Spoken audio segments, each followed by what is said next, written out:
இன்றைய தினமலர் செய்தி வாசிப்பவர் பாலசுப்ரமணியன். தட்டுப்பாடு இருக்காது. பல மார்க்கங்கள் வழியே எரிவாயு பெட்ரோலியமும் முன்பு விட கூடுதலாக கிடைக்கிறது என அமைச்சகங்களின் சிறப்பு குழு தெளிவான விளக்கம். கேஸ் தட்டுப்பாடு சென்னை மின்கட்டண சலுகை அளிக்க ஹோட்டல்கள் கோரிக்கை.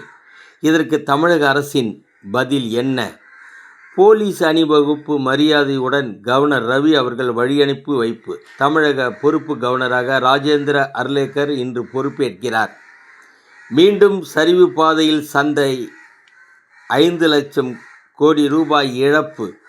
பொருளாதார மையங்கள் வங்கிகள் எங்களது அடுத்த குறி. அமெரிக்கா இஸ்ரேலுக்கு ஈரான் எச்சரிக்கை. சவுதி அரேபியா மீது ஈரான் நடத்திய ஏவுகணை தாக்குதல். உயிருக்கு போராடும் இந்தியர். அதே வேளையில் ஈரானில் நடத்தப்பட்ட தாக்குதலில் பள்ளி மாணவியர் உட்பட 165 பேர் கொல்லப்பட்டது மிக கொடூரமான படுகொலை அல்லவா? வணக்கம்.